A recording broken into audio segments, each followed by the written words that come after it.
നിങ്ങളുടെ വാഹനത്തിനുള്ളിൽ എല്ലാ വാഹനത്തിനും ഈ ഒരു പൊസിഷൻ തന്നെ വേണമെന്നില്ല. നിങ്ങൾ ഇത് കണ്ടില്ലേ, ഈ ഒരു ഭാഗത്തേക്ക് നിങ്ങൾ നോക്കുക. അതായത് നമ്മൾ ഇരിക്കുന്ന സീറ്റിന്റെ അടിയിലെ ഈ റൈറ്റ് സൈഡ് ഭാഗത്തായിട്ട് നിങ്ങൾ നോക്കിക്കഴിഞ്ഞാൽ ഇവിടെ ഉണ്ടോ ഇല്ലോ എന്ന് നോക്കുക. ഇത് 2 പടങ്ങൾ കൊടുത്തിട്ടുണ്ട്.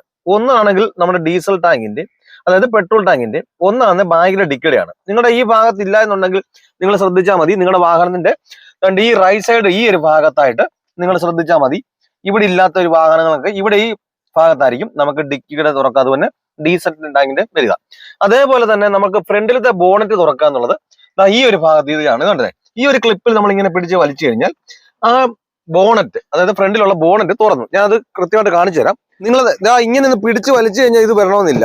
അപ്പൊ നിങ്ങൾ ഈ ഒരു ഗ്യാപ്പ് ഇവിടെ ഉണ്ടാകും. ഇപ്പൊ ഇത്ര നമുക്ക് തുറന്നു കിട്ടിയതേ ഉള്ളൂ അവിടെ എന്ന് പറഞ്ഞിട്ട് ഇത് വരുന്നില്ല. എന്ത് ചെയ്യുന്നു, നിങ്ങൾ ഈ ഒരു സെന്റർ ഭാഗത്തായി, നമ്മൾ ഇവിടെ എങ്ങും അല്ല, നമ്മൾ ഈ ഒരു സെന്റർ ഭാഗത്തായിട്ട് ഒന്ന് കൈയിട്ട് നോക്കുക. ഈ കൈയിട്ട് നോക്കുമ്പോൾ ഇവിടെ ഒരു ക്ലിപ്പ് ഉണ്ട്. ഈ ക്ലിപ്പിൽ നമ്മൾ ഇങ്ങനെ ഏതാണ്ട് ഈ ഒരു ക്ലിപ്പിന്റെ ഉള്ളിൽ കയറി കിടക്കുകയാണ്. ഇപ്പൊ ഈ ഒരു ക്ലിപ്പ് ഇങ്ങനെ മാറ്റി കഴിയുമ്പോൾ ഇത് തുറന്നു വരും. ഇതിപ്പോ നമുക്ക് വെക്കാൻ വേണ്ടിയിട്ട് ഇത് കണ്ടില്ലേ, ഇവിടെ താഴെയായിട്ട് സ്റ്റാൻഡാണ്. ഈ സ്റ്റാൻഡ് നമുക്ക് ഈ ഒരു ഹോളിന്റെ ഉള്ളിലേക്ക് ഇട്ട് കഴിഞ്ഞാൽ കൃത്യമായിട്ട് എടുത്തു വയ്ക്കാം. ഇതിന്റെ ഉള്ളിലേക്ക് നമ്മൾ നോക്കിക്കഴിഞ്ഞാൽ ഇതാണല്ലേ, ഇതാണ് നമുക്ക് ഓയിൽ സ്റ്റിക്ക്. അതായത് നമുക്ക് എഞ്ചിൻ ഓയിൽ ഉണ്ടോ ഇല്ലെന്ന് നോക്കുന്നതാണ്. അപ്പൊ നിങ്ങൾ വണ്ടി ഓടിച്ച് ചൂടായി കിടക്കുന്ന സമയത്തൊന്നും അല്ല ഇത് നോക്കേണ്ടത്. രാവിലെയാണ്, അതായത് വണ്ടി തണുത്ത് കിടക്കുന്ന സമയത്താണ് ഈ സ്റ്റിക്ക് നിങ്ങൾ